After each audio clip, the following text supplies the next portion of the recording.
ഇന്ന് അപ്പൂസ് ആലപ്പുഴ വീട്ടിൽ നിന്നും അപ്പൂസിൻ്റെ അച്ഛൻ്റെ വീടായ തിരുവനന്തപുരത്തേക്ക് പോവുകയാണ്. 2 വീലറിനാണ് ഞങ്ങൾ പോകുന്നത്. ട്രെയിനിൽ പോയാൽ ഇവളെ ഭയങ്കര കരച്ചിലായിരിക്കും.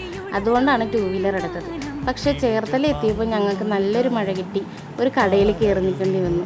പിന്നെ 2 മണിയൊക്കെ ആയപ്പോഴത്തേക്കും ഞങ്ങൾ ഹരിപ്പാട് ഒരു ഹോട്ടലിൽ കയറി. അപ്പൂസിന് വിശന്നത് കൊണ്ട് തന്നെ നല്ലൊരു ഊണ് കഴിച്ചു. മീനും സാമ്പാറും പുളിശ്ശേരിയൊക്കെ കൂട്ടി നല്ലൊരു ഊണ് കഴിച്ചിട്ട് പതിയെ ഞങ്ങൾ അവിടെ നിന്ന് ഇറങ്ങി. പിന്നെ ഞങ്ങൾ നീണ്ടകരയിലെത്തി. അവിടുത്തെ ബോട്ടും കാഴ്ചകളൊക്കെ കണ്ടങ്ങനെ നിന്നു. പിന്നെ ആറ്റിങ്ങിലെത്തിയപ്പോഴേക്കും അപ്പൂസിന് ചായ വേണമെന്ന് പറഞ്ഞ് ചായ കുടിക്കാനായിട്ട് കയറി. അപ്പൂസിന് 4 മണിയാകുമ്പോൾ ചായ നിർബന്ധമാണ്. പിന്നെ എത്തിയത് അടുത്തുള്ള കടയിലാണ്. അവിടെ നിന്ന് കുറച്ച് സാധനങ്ങളും വീട്ടിലേക്ക് വാങ്ങി ഞങ്ങൾ വീട്ടിലേക്ക് തിരിച്ചു.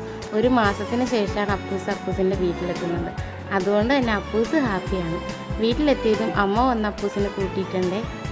അപ്പോൾ ഇത്രയല്ല ഞങ്ങളുടെ വീഡിയോ. ഇഷ്ടമായൊന്ന് സബ്സ്ക്രൈബ് ചെയ്യണേ.